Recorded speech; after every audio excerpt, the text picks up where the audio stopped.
이사야 선지자는 유다가 멸망하기 전부터 말씀하셨죠. 그리고 그 제자들이 포로기와 귀환기를 거쳐서 이사야의 말씀이 지금 흐르고 있습니다. 근데 그 말씀의 정점, 다시 말해서 성경의 핵심인 말씀을 오늘 우리가 만납니다. 이해가 필요한 말씀이에요. 그래서 제가 설명을 길게 합니다. 이해하시기를 바라요. 그러나 이해보다도 오늘 말씀이 이해되면은 어떻게 살 것인가? 평생 살아온 대로 계속 살 것인가? 아니면 새롭게 살 만한 삶이 과연 있는 것인가? 이 결정이 오늘 나야 됩니다. 죽음 너머의 신비. 신비는 하나임이죠. 하나인 것이 신비입니다. 그래서 바람 불고 비가 오고 햇빛이 내리는데 나무가 살아나지 않아요. 왜요? 바람, 햇빛, 물이 하나이기 때문에 생명이 피어나죠. 우리가 음식물을 먹었는데 내가 살지 않아요? 하나이니까. 쇳덩어리 먹으면 죽겠죠. 하나가 아니니까. 그래서 이 하나임은 죽음 후에 열리는 본질 세계예요. 본질의 세계에서는 전부가 하나죠. 단절이 없으니까. 그런데 죽음 후에 내가 단절을 사느냐, 하나인 것을 사느냐 하는 것은 인간만 선택할 수 있습니다. 그래서 이 하나인 세계, 이 본질 세계를 우리에게 계시해주는, 가르쳐주는 것이 말씀입니다.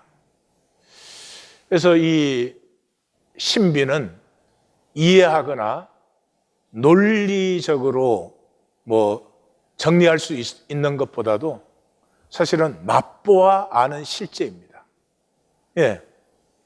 이 꽃이라는 현상이 이렇게 있잖아요. 그렇지만 보이지 않는 꽃에 생명이 있기 때문에 이 꽃이 있는 것이죠.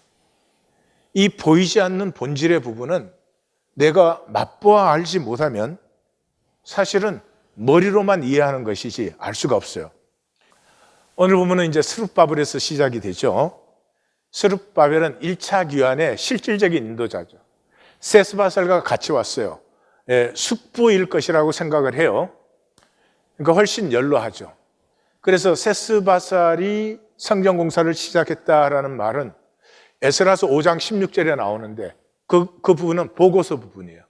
보고서 부분이니까 그러니까 공식 대표자를 거기에 적은 것이죠. 그런데 나머지 기사를 읽어보면 실제적으로 제단을 쌓고 그 다음에 제사를 시작하고 절기를 시작하고 공사를 시작한 것은 전부 스룹바벨로 되어 있죠. 그러니까 그리고 또 공사 두 번째 시작했을 때 같이 공사하자는 제의 거절한 것도 스룹바벨. 그리고 이 공사 전체 재개의 책임자도 스룹바벨이었으니까 쉽게 알 수 있어요. 세스바살은 명분상의 대표자고 실제적으로는 스룹바벨이 일을 했다. 또 고고학 문서도 최근에 발견되었어요. 그래서 그게 유다의 총독, 사실은 총독이 아닌데 총독과 대제사장의 명단이 연대와 더불어서 기록된 문서가 발견됐습니다. 그래서 세스바살과 요사닥 또는 요사닥이 1대고 2대가 스룹바벨과 요수아 또는 여호수아 그렇게가 2대고 그 다음에 엘라단, 여호에젤, 아라이 그렇게 해서 이제는 우리가 스룹바벨이 실제적인 인도자다 하는 것을 알고 있어요. 그런데 스룹바벨은 성경에 메시아로 그렇게 증거되어 있습니다. 메시아 그러면 우리는 정리할 필요가 있어요. 메시아 그러면 우리는 현상에서 위대한 성취를 이룬 그런 것을 생각을 합니다. 그게 본질계를 모르는 증거예요. 메시아는 아주 간단합니다. 본질계만 보여주면 돼요. 예, 이 현상계에서 우린 다 단절되어 있거든요. 이 단절을 전제로 사니까 경쟁이 있고 내가 잘났냐 못났냐 그런 문제가 중요해지고 내가 더 가졌냐 덜 가졌냐 이런 문제가 심각해지는 거죠. 본질에서 하나됨을 알면은 그런 현상의 문제는 저절로 쓰러지고 본질, 내 생명의 가치와 의미를 가꾸고 싶은, 다른 사람이 어떻게 나에 대해서 말하느냐 보다도 내가 볼 때 나는 어떤 생명을 살고 있으며 내 생명에 대해서 어떤, 오늘 본문에서 자기 영혼을 만족한다 그러는데 정말 내 생명을 내가 만족하고 기뻐하는 것이 중요해지죠. 그래서 예수님은 그냥 오셔서 딱 한 가지, 너희들 다 단절돼서 살고 있지만 본질적으로는 본래는 한 아버지에서 태어난 모두 한 형제 자매야. 함께 살면 돼. 예수님은 그 이상 없어요. 기독교는 예수님에 대해서 엄청나게 금관을 씌우고 하여튼 금발머리를 씌우고 온갖 짓을 다 해놨는데요. 예, 십자가에 또 높이 달린 그림도 그리고 그런 거 다 5세기, 6세기에 들어온 거예요. 사도 공동체는 그런 거 생각해 보지도 못하는 것이에요. 왜요? 종교는 자기 종교의 신이 높아야 되니까. 그게 종교이니. 자기 신이 높아야 된다는 말은 자기도 높아야 된다. 그런 거죠. 그러니 뭐가 종교인이 세상하고 다를 게 뭐가 있겠어요? 그래서 학개서를 보시면 너는 유다 총독 스룹바벨에게 이르라. 내가 하늘과 땅을 진동시킬 것이요 여러 왕국들의 보좌를 엎을 것이요 여러 나라의 세력을 멸할 것이요 그 병거들과 그 탄자를 엎드리리니 말과 그 탄자가 각각 그의 동료의 칼에 엎드려지리라. 이제 여기 읽으면 조금 이상해져야 돼요. 메시아가 능력이 있어가지고 썰어버리는 게 아니라 이렇게 스스로 멸망하네 쟤네들. 그럼 메시아는 뭐 한 거야 도대체? 메시아는 본질을 보여주면 현상은 저절로 힘을 잃는 거예요. 예. 또 23절에는 신탁이 나와요. 여호와의 신탁이다 3번 나와요. 오라클 오브 야훼가 3번 나와요. 만군의 여호와 말한다. 스알디엘의 아들 내정 스룹바벨아, 여호와의 신탁이다. 그날에 내가 너를 세우고 너를 인장으로 삼. 인장은 인감도장이에요. 그러니까 하나님의 모든 일에 스룹바벨이 꽝 찍으면 끝나버리는 거예요. 이는 내가 너를 택하였습니다. 여호와의 신탁이니라. 이렇게 3번 나와요. 스가랴에서는 더 본격적으로 나와요. 이 스룹바벨이 메시아라는 것은 큰 산아 내가 무엇이냐. 여기 산이 산 말하겠어요? 제국 말하는 거지. 제국아 네가 뭐냐. 스룹바벨 앞에서 평지가 된다. 이거 현상적으로 생각하면 이거 이해가 되는 말이에요. 그러면서 이는 기름 부음 받은 자들이니 메시아가 어떻게 복수로 나와? 우리 기독교는 메시아 그러면 예수님 뿐이잖아요. 그러니까 도대체 성경하고 기독교는 별로 상관이 없는 것 같아요. 구약에서 이미 요엘 선지자가 그랬잖아요. 말세에 내가 내 영을 만민에게 부어준다. 기름 부음 받은 자가 메시아예요. 메시아란 말은 기름 부음 받은 자라는 뜻이에요. 근데 기름 부음 받은 자들이니 메시아들이에요. 히브리 단어로 읽으면 메시아들이니 그런 거예요. 그리고 베드로가 그 말 받아가지고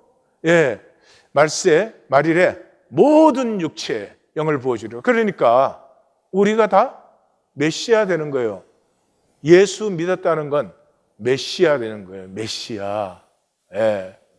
메시아를 모르니까 이단 만들어갖고 지가 메시아라고 그런 사람이 메시아가 뭐 하는 사람인데 자기 생명을 나누어주고 죽는 거예요. 여기에 복수로 나오는 이유는 뭐예요? 스룹바벨과 예수와 이 총독은 아니지. 사실은 정확하게 말하면 도지사지. 도지사와 대제사장이 둘 다 메시아다. 기름 부음 받은 자다. 그래서 비전에 나오잖아요. 두 근관이 있어. 두 근관에서 금 기름이 흘러가지고 두 감람나무로 들어와. 그게 누구예요? 스룹바벨과 예수아죠. 그래서 하나님께서 그 시대를 위해서 기름 부어 쓰신다 그런 말이에요. 그리고 6장 12절에 가면 더 노골적이죠. 보라 싹이라 이름하는 자가. 싹이 뭐예요? 스룹바벨은 바벨론에서 태어났다 그런 말이에요. 바벨론에서 피어난 싹이다 그런 말이에요. 스룹이라 하는 자가 자기 곳에서 돋아나서 여호와의 전을 건축하리라. 이 여호와의 전 건축이 빌딩 건축이면 이 거짓말이지. 스룹바벨은 건축 완공하지 못했잖아요. 여기서 벌써 알 수 있죠. 메시아라고 하는 것은 무슨 현상적인 성취를 이루는 것이 아니라 본질이 나타나게 하는 것이다. 그러면 스룹바벨은 분명히 메시아예요. 이 성중 건축을 통해 가지고 하나님의 본질적인 역사가 온전히 나타나게 했습니다. 어떻게? 보십시다. 역사적 정황을 보시면 다리우스가 이제 왕이 되고 나서 2년 동안은 제국 안정시키는데 정신이 없었어요. 옛날 제국은 황제가 바뀌면 반란이 사방에서 일어나니까요. 그래서 제국을 안정시켰어요. 제국을 안정시키고 나니까 관심이 그리스도를 향해요. 지도를 보시면 알겠지만 이렇게 지중해가 이렇게 디귿자처럼 이렇게 들어와 있잖아요. 이 디귿자 끝쪽이 여기가 가나안 땅이죠. 팔레스타인 땅이고 그 당시 세계라는 건 이 지중해 동쪽이었어요. 이것은 다리우스가 다 정복했어요. 서쪽은 아직 국가랄 게 없어요. 그리스 하나가 거기 있어요. 근데 그리스도 그때 100개가 넘는 도시 국가예요. 시족 국가들이었어요. 그래서 아테네가 대표지만 아테네가 10개의 시족으로 돼 있어서 전쟁을 하는데 각 시족에서 장군이 나와서 하루씩 감당하면서 돌아가면서 지휘관 노릇을 했어요. 예. 그러니까 그리스는 아직 이쪽 페르시아 제국에 비하면 이게 나라라고도 할 수 있고 로마는 이제 완전히 미개한 상태로 있고 이 그리스 하나 남았어요. 이 그리스 다 합해봐야지 다리우스는 이게 23개 숙주를 거느리고 있어요. 23개 나라를 거느리고 있는데 자기가 거느리고 있는 나라에 하나만 못한 거예요. 그러면 이쪽을 다 정복을 했으면 이쪽 잘 다스리면 되는데 요거까지 먹으려고 한단 말이에요. 요거까지 먹으려고. 이제 그렇게 되면 그리스도와 전쟁을 해야 되니까 애국과 이 가나안이 중요해져요. 왜냐 그러면 가나안에는 페니키아가 있잖아요. 페니키아 배들이 애국과 그리스 지중해 무역을 감당했거든요. 근데 그 당시에 대구는 육로로는 이동할 수가 없었어요. 장사꾼들이나 다니는 거지 군대가 이동할 수 있는 큰 길이 없었어요. 그러니까 배예요, 배. 배로 움직여야 되는데 그 배는 페니키아가 갖고 있으니까 가나안이 중요하고 그래서 이 고속도로를 이 수사에서 이 지금 터키의 사르디아 계시록에서는 사대라고 나오죠. 거기까지 왕의 대로에 고속도로를 놓았어요. 예, 그리고 식량은 애굽에서 나오니까. 그래서 이제 그리스도와 전쟁 준비를 마치기 위해서 520년에서 518년에 다리우스가 가나안과 애굽을 방문합니다. 방문하는데 바로 그 시기에 하나님은 스룹바벨과 예수아에게 이 학개스가랴 선지자를 통해서 성전을 건축을 재건하라라고 말씀을 내리십니다.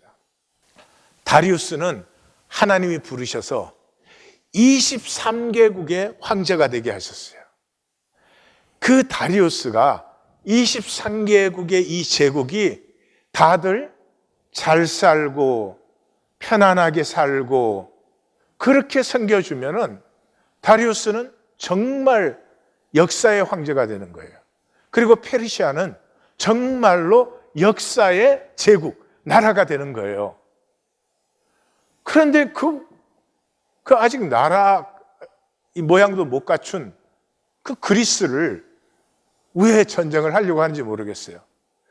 그 순간에 하나님은 스룹바벨에게는 성전을 다시 지으라고 해요. 그러니까 하나님께서 성전 지으라고 할 때는 성전이라는 빌딩을 지으라는 게 아니죠. 성전은 백성들이 절기에, 1년에 3번이에요. 절기에 모든 백성들이 하나님 앞에 나와서 우리는 한 아버지로 말미암은 한 형제 자매니 함께 살자라고 잔치로 확증하는 것이 이 절기예요. 그러니까 귀한 자들을 지금 하나님이 쓰시기를 원하는 이유는 이 거대한 페르시아 제국에 너희는 내 증인이 되는데 어떤 증인이 되느냐? 우리가 하나님 앞에 나와서 우리는 한 형제 자매로 더불어 함께 살아간다. 만약 그렇게 살아가면 보기도 좋고 안전하고 풍성할 거 아니에요? 그러면 그 23개 제국의 모든 백성들이 우리도 저렇게 살자. 왜 우리 이렇게 험하게 살았냐? 그렇게 될 것이고, 또 그 아름다운 모습을 보는 다리우스는 백성들이 그렇게 살기를 도와주면 자기야말로 메시아가 되죠. 근데 성경에서 고레스는 메시아였지만 다리우스는 부름을 받았지만 메시아였던 적이 없습니다. 왜요? 이 부르심에서 스룹바벨과 이 다리우스의 운명이 갈라져 버리는 거예요. 그래서 말씀이 이렇게 임해요. 이 성전이 황폐하였거늘 너희가 이때 판벽한 집에 거주하는 것이 옳으냐? 그러니까 첫 번째 공사가 중단된 것은 반대 때문이 아니에요. 돌아와서 이렇게 스룹바벨과 함께 성전 기초를 놓았는데 이게 너무 조그만하단 말이에요. 그래서 스가랴서에 보면 작은 일이라고 되어 있죠. 이야, 이 성전 지어갖고 이게 뭐냐? 우리가 뭐 되는 거냐? 그것과 동시에 포로지에서 돌아왔으니 내가 먹고 사는 게 중요해요. 나 먼저 먹고 살아야 너가 있지. 그러는 거예요. 마치 내가 나 지키지 않으면, 내가 나 먹고 살지 않으면 무슨 못 먹고 사는 것처럼. 그런데 사실은 내가 나 먹고 사는 거 챙겨야 되기 때문에 모두가 가난해요. 그러니까 뭐 성전 시작을 했다가 흐지부지하고 있는데 하나님이 딱 때가 되매 성전 재개 명령을 내리신 거예요. 여호와께서 유다 총독 스룹바벨의 마음과 대제사장 여호수아의 마음과 남은 모든 백성의 마음을 감동시키시며 그들이 와서 만군의 여호와 그들의 하나님 전을 공사하였으니 그때가 다리오 왕 제2년 6째 달 24일이었어요. 그러니까 2년 동안 제국을 안정시켜서 이제 다리우스는 전쟁하려고 하는데 하나님은 그 전쟁하는 교두부에다가 딱 교두부에다가 성전 지어라. 그러고 명령을 내리셨어요. 자, 그러면 이제 다리우스도 선택을 해야 되고 스룹바벨도 선택을 해야 되죠. 스룹바벨은 두말할 것도 없이 성전 건축을 시작합니다.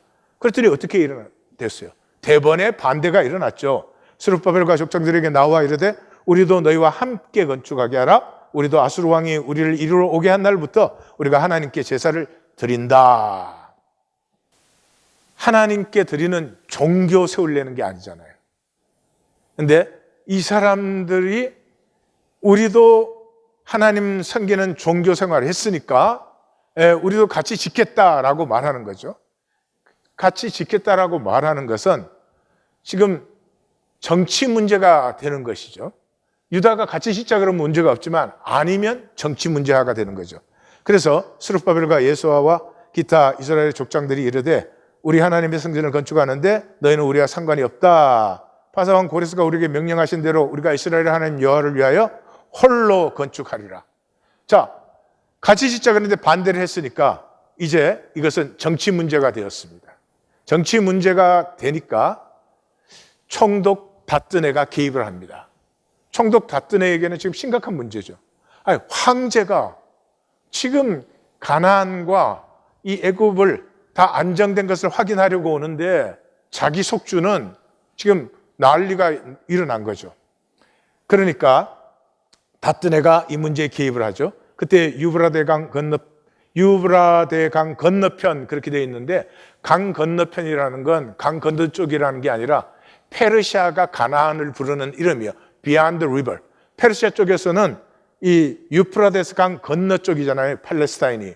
그래서 그 속주 이름이요. 예. 그래서 강 건너편 총독 다뜨네와 살보스네와 그 동관들이 다 나와 누가 명령하여 이 성전을 건축하고 이 성곽을 마치게 하였느냐 하고 그들이 담당자의 이름을 요구하니라. 우리 번역은 거꾸로 해놨죠.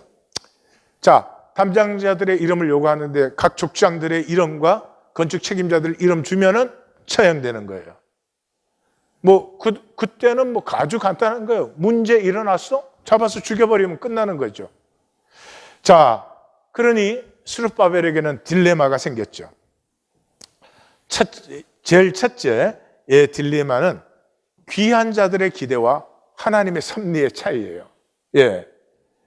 학개 선지자가 모든 나라를 진동시키고 모든 나라의 보배가 이르리니 내가 이 성전의 영광이 충만하게 하리라. 만군의 여호와의 말이다. 이 성전의 나중 영광이 이전 솔로몬 성전의 영광보다 크리라. 만군의 여호와의 말이니라. 지금 귀한 자들은 뭐 생각하고 있어요? 여기 성전 지으면 금, 은, 다이아몬드, 물방울 다이아가 들어온다라고 생각을 해요. 근데 하나님에게는 그건 배설물이에요. 하나님에게 보배는 뭐예요? 사람들이 하나 되어 사는 거예요. 가정에서부터 남편과 아내가 하나 되어 사는 거예요. 그 이상 귀한 게 하나님 앞에 어디에 있어요? 각 민족과 백성들이 하나 되어 사는 것. 하나 되어서 살면 먹고 사는 게 목적이 될 수 없잖아요. 이게 단절되어 있으니까 먹고 사는 게 목적이요. 먹고 사는 게 목적이 아닐 때에만 나는 누구인지, 왜 이렇게 사는지, 내 삶에서 내가 정말로 원하는 것은 무엇인지, 나는 무엇을 피우고 싶은지, 오늘 본문에 나오잖아요. 그 영혼이 만족하리로다. 누구든지 한평생을 살았으면 현상에 사는 것은 어렵습니다. 영혼의 만족을 느껴야죠. 쉽지는 않았지만 나를 살았습니다. 나를 즐겼습니다. 현상이 이렇게 오묘한 것이군요. 하나님, 이제 집으로 돌아갑니다. 그리고 성전은 이사야 선지자의 말씀을 예수님이 인용했죠. 만민이 기도하는 집이라. 그 말은 만민의 종교는 아니에요. 지금 각자 자기 종교를 가지고 같이 짓자고 하는데 종교가 아니고 만민이 기도하는 집이에요.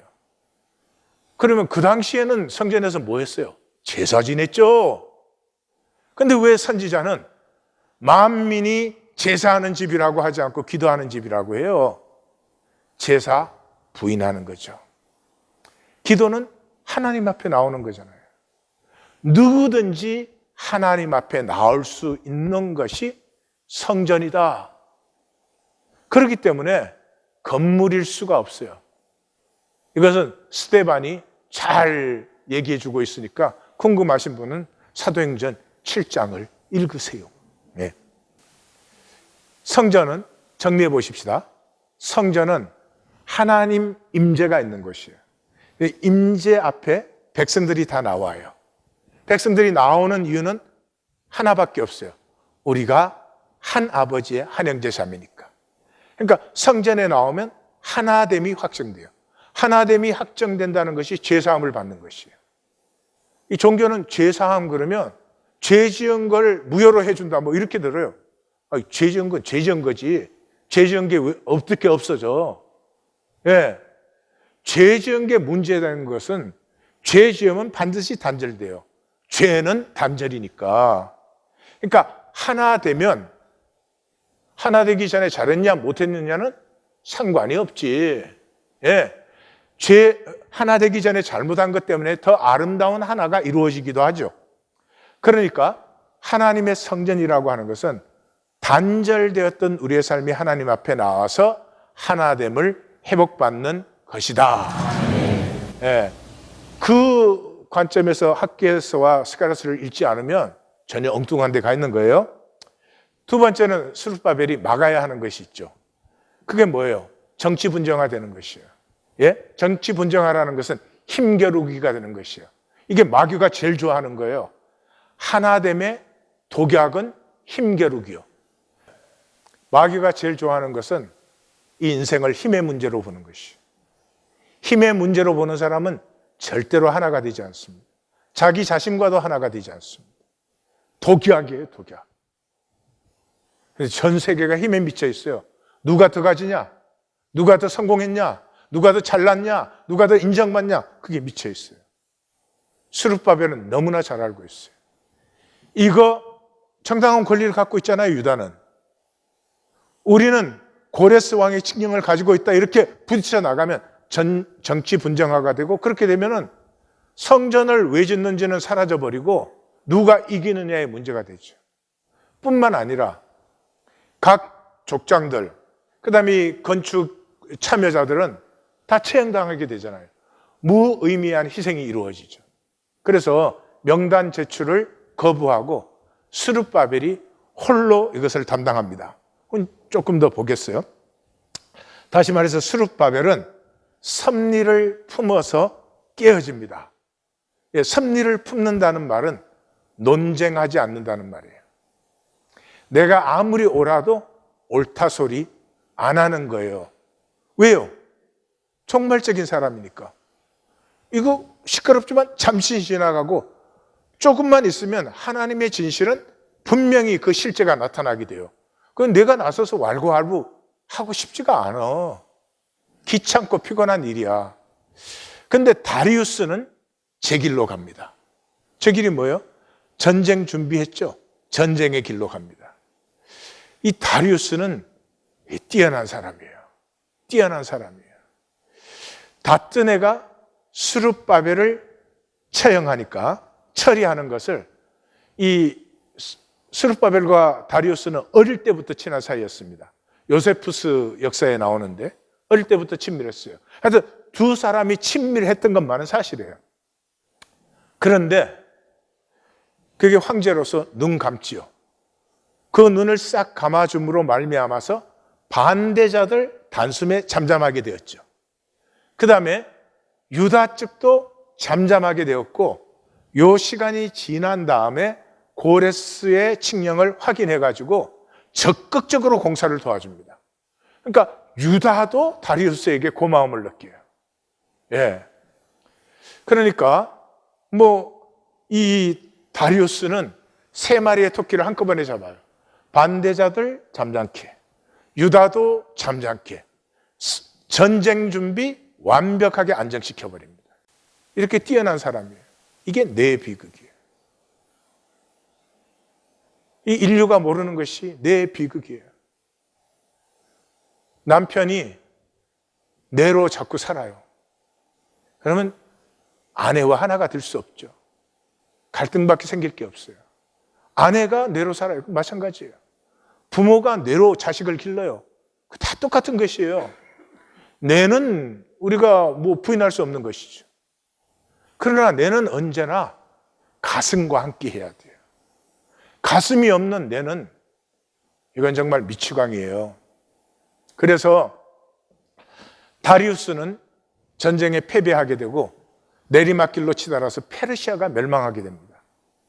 그래서 490년 마라톤 전투, 이건 다리우스가 한 거예요. 그 다음에 480년 살라미스 전투와 479년 플라타이아 전투는 그 아들 아수에로가 한 건데, 세 번의 전투에서 다 져가지고 페르시아가 결국은 멸망하게 되죠. 역사가들은 이 전쟁을 그렇게 말을 합니다. 어떻게 그리스가 첫 번째 전쟁은 병력이 10분의 1이었어요. 두 번째 전쟁은 100분의 1이었어요. 그 당시는 10분의 1이면 이길 수가 없어요. 왜요? 그 당시 전쟁은 칼하고 창으로 찔러 죽이는 거예요. 무슨 폭탄이 있는 것도 아니고. 그러니까 병력 차이가 어느 정도 난다, 그럼 싸울 수가 있지만 10분의 1이면 어떻게 해요?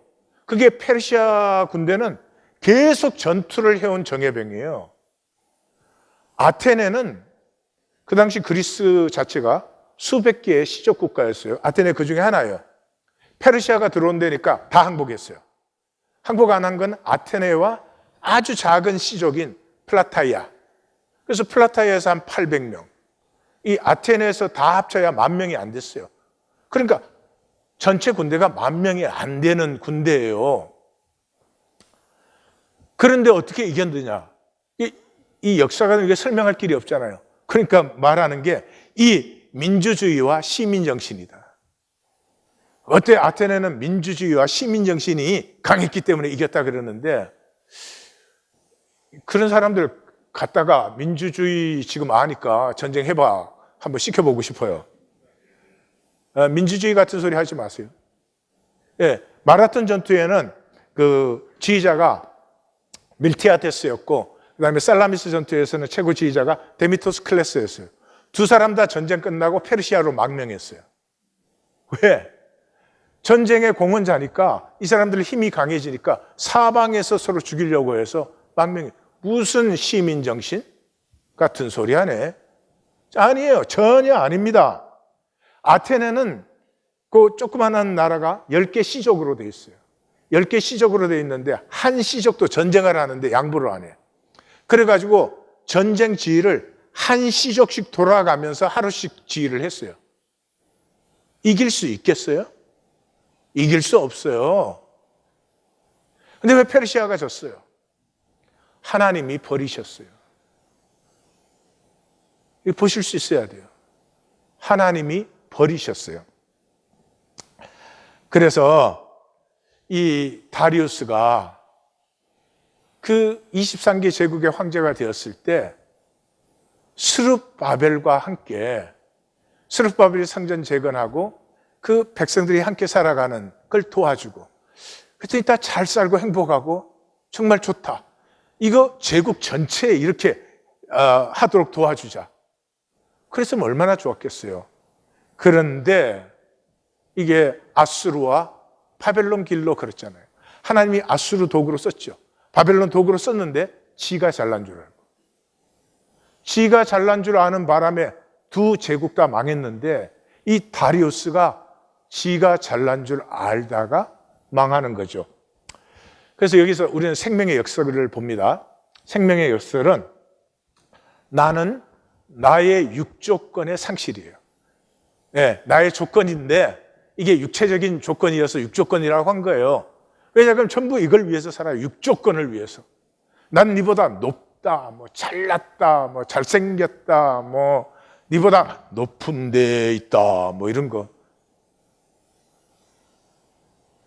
그런데 육조건은 더뎌지기 위해서 사는 것이에요.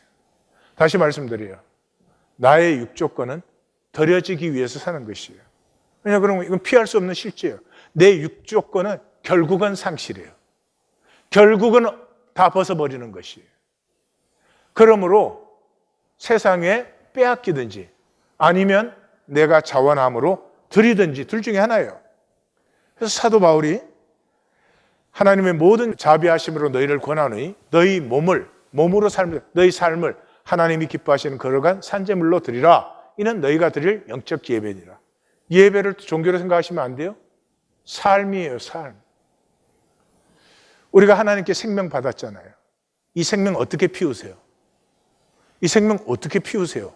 출세하면 생명 피어나요? 돈 많이 벌면 생명 피어납니까? 남보다 잘나고 높아지면 생명 피어난 것입니까? 천만의 말씀입니다. 생명은 하루하루 하나님께 드려짐으로 피어납니다. 오늘 내가 어떻게 살았든, 잘 살았든 못 살았든 하나님께 드리는 것입니다. 그리고 하나님께 드려짐으로 살아갈 때 점점 내 삶에 죄와 악이 사라질 수밖에 없어요. 내 삶을 하나님이 받으시잖아요. 내가 잘 살아서 받는 게 아니에요. 내가 우수해서 받는 게 아니에요. 내가 살았기 때문에 하나님은 사랑으로 받으세요. 그 받음을 내가 느낄 때 내가 정화되는 것이지, 내가 남보다 나아서 어렵게 뭐 옳게, 그건 다 위선적이에요. 이 그리스는 이 전투에서 이기고 페르사이가 페르시아인이라는 연극을 만들었어요.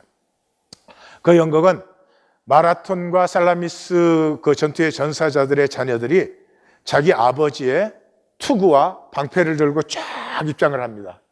예, 굉장히 엄숙하죠. 그러면 무대에서 다리우스 왕의 왕비가 나타납니다. 다리우스 왕의 왕비가 나타나가지고 왜 아직 승전 소식이 없느냐? 숫자가 10배, 100배니까 당연히 이기는 거죠. 왜 승전 소식이 없느냐? 그러는데 패배했다는 소식이 들어옵니다. 아니 어떻게 100배의 군사를 가지고 패배할 수가 있느냐? 그렇게 그 소리를 지르죠. 그때 다리우스의 그 영혼이 현현됩니다. 그리고 이렇게 말합니다. 오만,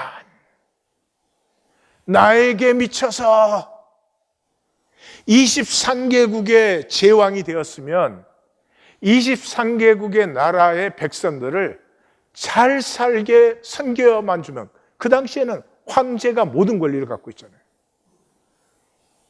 진정한 왕이 될 것이고 자기 제국은 진정한 나라가 될 것인데, 아니 그 23개국을 놔두고 나라 모양도 아직은 채 못 갖춘 그 그리스까지 내가 움켜져야 된다. 나에게 미쳐서. 이 연극이 우리 얘기 아닙니까? 우리 왜 이렇게 살고 있어요? 나에게 미쳐서. 내가 뭐 잘나야 되니까. 잠깐 지나가는 현상에 잘난들 못난들 그게 뭐 그렇게 대수입니까? 이 지나가는 현상에 정말로 우리에게 중요한 건 그것이죠. 하나님이 나에게 생명 주셨는데 내 생명이 얼마나 장성했는가, 얼마나 피었는가, 그리고 내 생명은 과연 열매를 맺었는가. 그 다리우스가 그렇게 고백을 했을 때 거지 행색을 한, 2번이나 져가지고 거지가 된 아수레가 그게 등장해서 통곡을 합니다. 통곡을 합니다. 이 23개의 이 국가들을 버리고 왜 그곳에 가서 통곡을 해요? 그때 그 아수에로의 통곡을 들으면서 그리스인 관객들이 같이 우는 거예요. 그 페리클레스가 그 당시 21살짜리인데 그 굉장한 부자였어요. 그래서 돈을 들여서 이 연극을 만들어서 마지막에 이것이 그리스다 라고 외쳐요. 다시 말해서 적군이 패배해서 울면 우리는 기뻐해야 되잖아요. 그런데 그 적군의 그 아픔에 함께 슬픔과 아픔을 느끼는 것, 이것이 그리스다. 그 말은 뭐예요? 공감하는 거죠. 공감. 공감이 뭐예요? 하나됨이죠. 하나됨. 이 공감 때문에 예술과 문학과 음악과 모든 것이 있는 것이죠. 공감이 없으면 아무것도 있을 수가 없죠. 그래서 참 재미있어요. 하나님은 분명히 하나됨을 이 역사에 이루고 계세요. 우리가 뭐 단절로 살고 뭐 스틸 나 잘나야 돼 그럴지 모르지만 하나님은 하나됨을 이루고 있어요. 바벨론 세계적인 제국을 이루었죠. 역사에서. 그리고 바벨론은 뭐 했어요? 물품 제공했어요. 뭐 하여튼 무한한 부여를 제공했어요. 70년 만에 망했어요. 페르시아는 그걸 넘어서서 기본권을 줬어요. 제국의 사람들에게 기본권을. 이 당시에는 어마어마한 거였어요. 그런데 그 이상은 주지 않았어요. 2배, 150년에 망했어요. 그리스는 모든 문화를 존중하고 문화가 하나로 통일돼야 된다. 헬레니즘 심었어요. 2배, 300년 갔어요. 로마가 황제령 되고 나서 500년 갔어요. 로마는 뭐 줬어요? 시민권을 줬어요. 놀라운 일이에요, 사실은.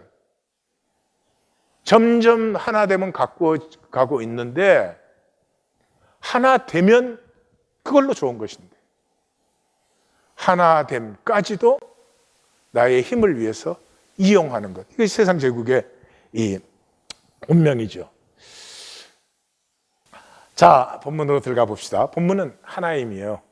이게 본질의 본성이다 그 얘기하는 거예요. 그래서 보시면은 시작이 여호와의 선포, 내 종이, 마감이 여호와의 선포, 내 어려운 종이, 그렇게 해요. 그리고 중간이 뭐예요? 선지선이. 그는 7, 8, 9절에 그는 나와요. 그가 무엇을 했는가에 대해서 앞쪽은 귀한 자들이 우리가 이랬습니다. 뒤쪽에는 그래서 여호와의 뜻이 이루어졌습니다. 이게 이제 오늘 본문이에요. 근데 오늘 본문에는 이제 모순이 나타나죠. 왜냐 그러면 이 종이 흉함과 멸시와 고문받고 사형을 당해요. 그런데 그를 통해서 놀라운 성취와 영광이 일어나요. 이 모순이 해결된 것이 10절, 11절, 12절이에요. 이게 본질의 본성이 나타나는 거죠. 그럼 들어가서 보십시다. 13절에서 15절이 서론이에요. 서론이 뭐냐 그러면 반드시 피어나는 생명의 반전이에요. 그게 뭐냐 그러면 생명을 들여서 사는 사람, 이러면 영원해지는데 지키는 사람은 멸망한다. 예수님 말했잖아요. 자기 목숨 지키면 잃을 것이요, 나를 위해서 잃으면 영원히 찾으리라. 찾는다는 말은 구원받는다는 말이에요. 그래서 13절의 시작이 보라, 내 종 좀 보라. 그 다음에 방점이 7개가 빵빵빵빵 찍혀요. 그러니까 말씀을 읽는 사람은 이때 무릎을 탁 꿇어요. 이걸 그냥 보라, 내 종이 형통하여 받들어 높이 들려 지극히 존귀하게 된, 이건 글자 읽는 거지 아무것도 못 느끼는 거지. 어떻게 이게 문장이 돼요? 방점이 7개 들어가니까 문장이 안 되지. 보라, 내 종이 형통하고 받들어 높이 들려 지극히 존귀해진다. 사실은 여기에서 끝나도 돼요. 근데 그 종이, 그 모양이 타인보다 상했고 사람보다 더 상했어요. 그 말은 뭐예요? 이 사람은 정치범으로 처형된 사람이에요. 어느 시대나 반역죄는 너무너무 비참하게, 우리 한국은 능지처참이에요. 능지처참은 사실을 찢어서 죽이는 거예요. 세상에. 그래서 그렇게 처참하게 죽었는데 그 사람을 통해서 나타난 영광에 모두가 놀란다. 그래서 나라들이 놀라고 왕들은 입이 닫혀버렸어. 아직 전파되지 않은 것, 듣지 못한 것을 깨달아. 그게 뭐예요? 본질이죠. 이 현상의 이 모순 속에서 본질의 영광을 만나게 된다. 그래서 히브리서는 이 신앙을, 본질을 향한 믿음, 종말적 신앙을 그렇게 표현하죠. 이 사람들은 다 믿음을 따라 죽었고, 현상에서 믿음 따라 죽는 거예요. 현상에서 지키는 게 아니고 믿음 따라 죽는 거예요. 신앙은 죽는 거예요. 메시아가 왜 기름 부음 받아요?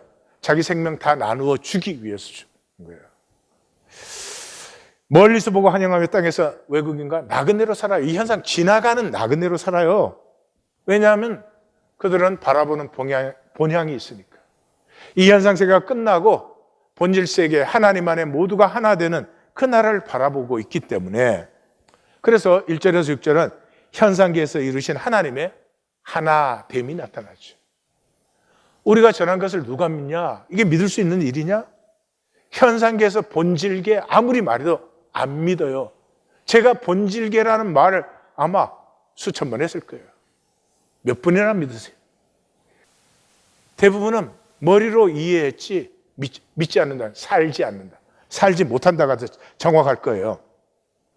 아니, 황폐한 예루살렘에 여호와의 주 다스리신 이가 나타난다. 이거 믿는다는 건 위대한 가슴, 위대한 용기예요. 그래서 그는 주 앞에 자라나기를 연한 순 같고 마른 땅에서 나온 뿌리 같아서 고운 모양도 없고 풍채도 없고 우리가 보기에 흠모할 아름다운 명품이 하나도 없도다. 현상의 화려하고 권세와 힘으로 되는 것이 아니에요. 오히려 현상에 잘난 것은 하나됨의 방해가 되는 것이에요. 그는 멸시를 받아 사람들에게 버림받고 간고를 많이 겪었으며 질고를 아는 자라. 그리고 부정한 자, 얼굴을 가리고, 이렇게 문둥병 환자 보면 얼굴 돌리고 부정하다 세 번 선포해야 되거든요. 그런 사람같이 우리가 멸시하고 그를 기이 여기지 않았다. 그러니까 이 본질의 사람은 현상계에서는 오히려 강구와 질고와 멸시받고 버림받아요. 스룹바벨은 이걸 본 사람이에요. 왜? 성령의 감동 받았으니까. 그래서 자기가 그걸 다 감당하고 자기가 죽죠. 자기가 조용히 죽음으로써 더 이상 희생자도 없게 하고, 더 이상 그 유다도 반대하는 사람들도 정치적 분쟁에 들어오지 않고, 그리고 다리우스는 스스로 자기의 선택을 할 수 있게 되고.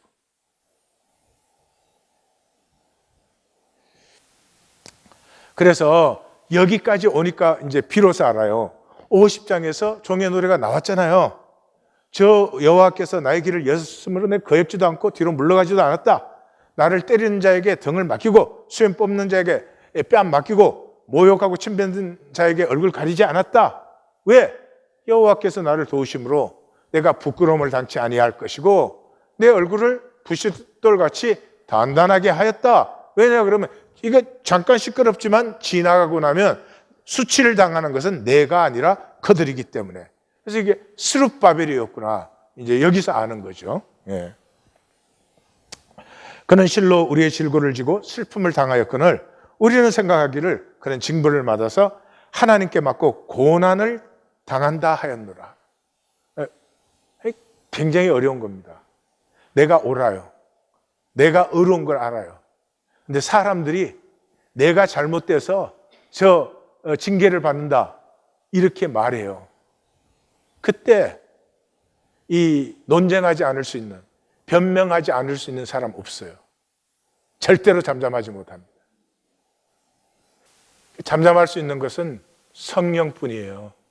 성령 아니고는 여기에 누가 무슨 인격으로 그런 소리 하지 마십시오.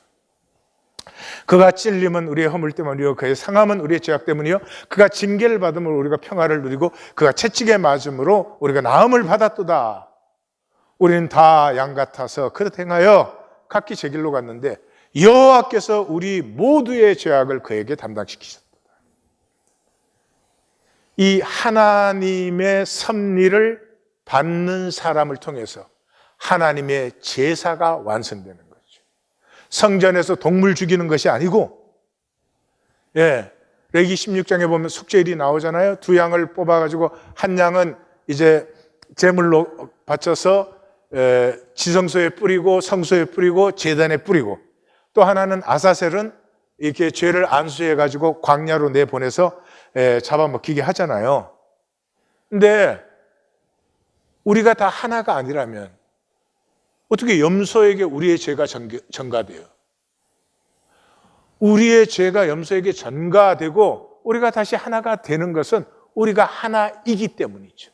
그러니까 거기에서 제사를 지내고 죄를 전가했다는 것보다 훨씬 더 중요한 것은 그렇게 하는 제사를 통해서 우리가 하나님 안에 원래 하나다. 본래 하나다. 그걸 만나는 것이 중요한 것이죠. 그것이 스룹바벨을 통해서 지금 이루어졌어요. 그래서 7절에서 9절은 각 절마다 그가 고난을 당하여 괴로움에도 도살될 어린 양같이 털 깎는 자 앞에 양같이 그의 입을 열지 않았도다. 자기가 어른데도 입을 열지 않는 것은 종말적 신앙의 특징이에요. 왜냐하면 현상 잠깐 지나가지만 종말에는 실제가 나타나기 때문에 무슨 변명하고 논쟁하고 그 귀찮기도 하고 그럴 필요도 없는 일이 되는 거죠. 스룹바벨은 이 모든 것을 스스로 품어서 홀로 깨어지는 것이죠. 그리고 그는 곤욕과 신문을 당하고, 우리 번역은 끌려갔으나 그러는데 이 끌려갔다는 말은 처형대로 끌려갔다는 말이에요. 그래서 전부 정치적 의미예요. 곤욕, 신문, 처형. 그 세대 중에 누가 산자의 땅에서 끊어지는 것이 마땅한 형벌을 받을 내 백성의 허물 때문임을 알겠느냐? 스룹바벨이 이 백성 살리고 이 백성을 향한 하나님의 섭리를 살리기 위해서 자기가 그걸 품어 안고 끼어지는 이 비밀을 누가 알겠느냐? 그는 강포를 행하지 않았고 그 입에는 거짓이 없었으나 무덤은 악인과 함께 왔지만 죽은 후에는 부자와 함께. 현상에서는 멸시를 받지만 죽음을 지나서는 영광을 받는다. 그래서 선포가 일어나죠. 그의 상함받음, 질고당함은 여호와의 섭니다. 우리는 원하십니다. 그랬죠? 거기 섭니다. 생명이 속건 제물로 드려지면 그가 씨를 보게 되며, 씨는 언제 맺혀요? 씨가 열매죠. 열매는 죽은 후에 맺히죠. 예. 씨를 보게 되면 그의 날은 길 것이요 그의 손으로 여호와께서 기뻐하시는 뜻을 성취하리로다. 그는 섭리의 아픔을 품어서 생명 씨앗이 되므로 하나님의 섭리를 이루신 거죠. 그래서 11절 12절은 이제 스룹바벨 자신의 얘기예요. 아니 스룹바벨에 대한 얘기예요. 그래서 그가 자기 영혼의 수고에 만족할 것이라. 저는 여기가 부럽습니다. 우리 모두 한평생을 삽니다. 우리 생애를 마감할 때 내 영혼의 수고에, 내가 살아온 삶에 내 영혼이 만족해야 됩니다.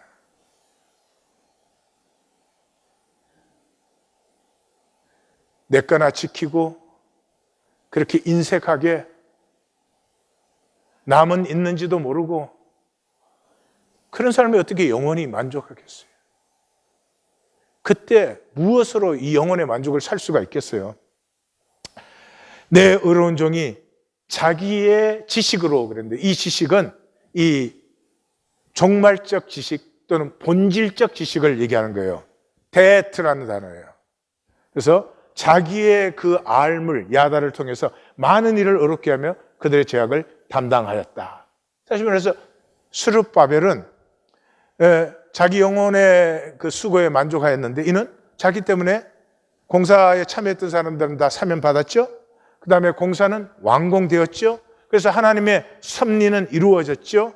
그리고 하나님의 말씀이 다 현현되었어요. 근데 어떻게 됐어요? 다리우스는 멸망길로 갔습니다. 그래서 그러므로 총결론이 나와요. 내가 그에게 존귀한 자와 함께 목을 받게 하고 강한 자와 함께 탈취물을 나누게 하고 이는 그가 자기 영혼을 버려 사망에 이르게 하였습니다. 다시 한 번 말씀드립니다. 영혼이 우리의 생명입니다. 우리의 생명은 이 땅에 사는 동안 버리는 것입니다. 무엇을 위해서요? 가치와 의미를 위해서. 내가 부들부들 떨고 지키는 것이 아닙니다.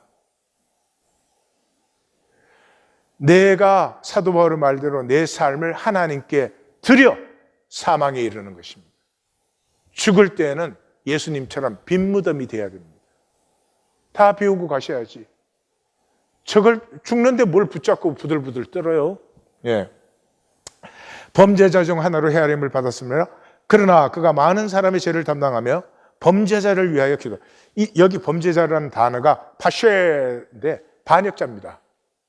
예. 정치범을 하는 특정 용어예요. 이 반역자들. 지금 반역자가 누구예요? 성전공사에 참여한 자들이 반역자로 기속되었잖아요. 그들을 위하여 기도했어요. 다시 말해서 스룹바벨은 이스라엘 역사의 결정적인 시간에 하나님의 섭리에 순종함으로 그는 영원한 생명 가치를 피웠습니다. 그가 이 자기 시대에 증거한 것을 예수 그리스도는 인류 역사의 가장 결정적인 시간에 완성시키신 거죠. 여기까지 본문에 대해서 설명을 했습니다. 저는 성도님들이 이해하기를 바라고 이해할 수 있으면 좋겠습니다. 이해가 잘 안 되는 분은 페르시아와 그리스 전쟁 역사를 한번 읽어보시면 도움이 될 거예요. 그러나 이해를 위해서 제가 이 말씀 전가한 건 아닙니다. 딱 한 가지입니다. 구원 받으십시오. 구원 받는다는 것은 본질을 보는 것입니다. 현상에 더 이상 종노릇하지 않는 것입니다. 종교 생활하는 것 아닙니다. 그럼 무엇이 구원받은 것이냐? 우리는 분명하게 나누었죠. 세 가지입니다.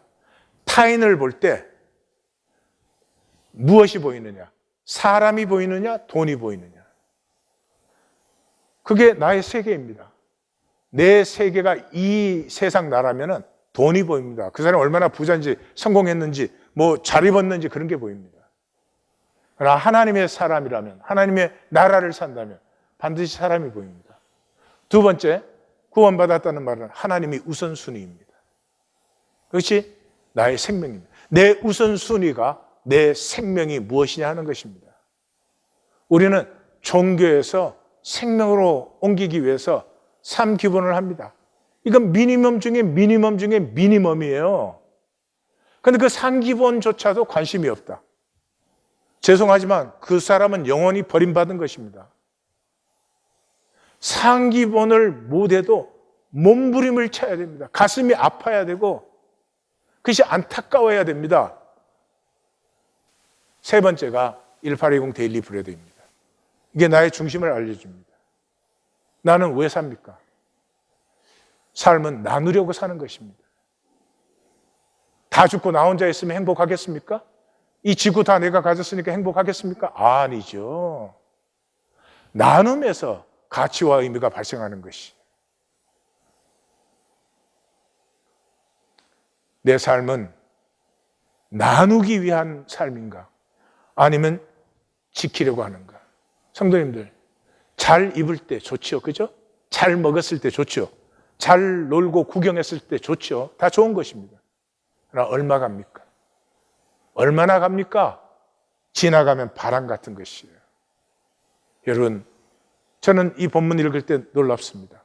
다리우스가 지나갔어요. 고레스는 메시아라고 부름을 받았어요. 다리우스는 성경에 한 번도 그 귀한 부르심을 받고도 메시아라고 불림받지 못했습니다. 지나갔어요. 다리우스가 지나갔는데 우리가 뭐를 지키면서 뭐를 내세우겠다고 사는 것입니까? 이 고난 주간에 하나님께서 우리를 일깨워 주시사 이 지나가는 종교 생활에서 영원한 생명의 삶으로 우리를 돌이켜 주시기를 주의 이름으로 축원합니다.